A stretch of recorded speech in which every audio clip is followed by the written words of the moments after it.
6, the Honourable Lianne Dalziel. My question is to the Prime Minister and asks, has he met with Fonterra in his capacity as Prime Minister in the last month?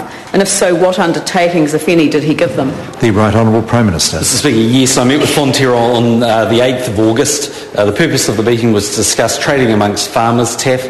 Fonterra was advised that the government remained committed to progressing legislation to allow TAF as long as various public policy concerns were addressed to the government's satisfaction. It's also made clear to Fonterra that this was unlikely to happen before the election.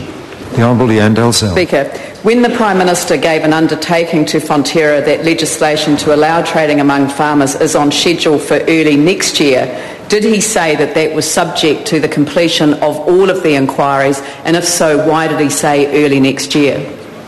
The Right Honourable Prime Minister. Look, I can't recall that particular part of it. I do know that the issue of inquiries was raised because at the meeting, looking at the notes, the Minister of Agriculture made it clear that during the meeting with Fonterra that the government would be supporting the Commerce Select Committee's inquiry into milk pricing.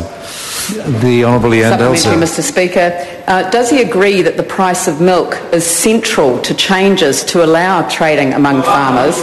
And if so, why would he give an assurance to Fonterra that legislation would be scheduled for early next year before current investigations into milk pricing are complete, or are they not serious about those inquiries? The Right Honourable Prime Minister. Speaker, well, we are, but the issue I think is in relation to farm gate pricing.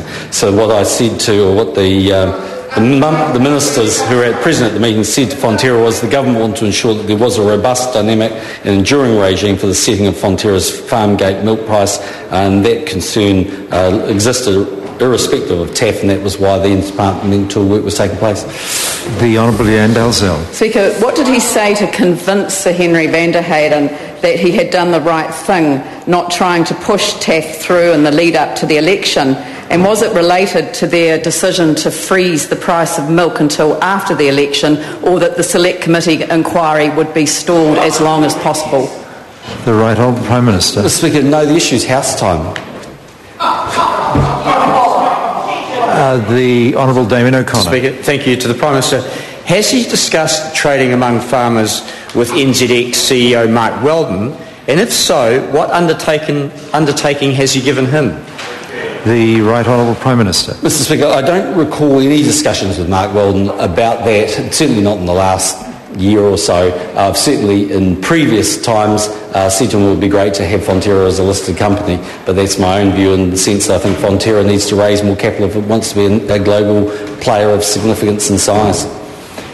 The point of order, the Honourable Lianne Dalziel. Speaker, I seek leave to table an email from Henry van der Heyden dated the 12th of August 2011 reporting on a good meeting with the Prime Minister, saying on schedule for legislation for TAF early next year, convinced we did the right thing not trying to push it through and lead up to election. Leave is sought to table that document. Is there any objection? There is no objection. Question number 7, the Honourable Tau Henare. Speaker, my question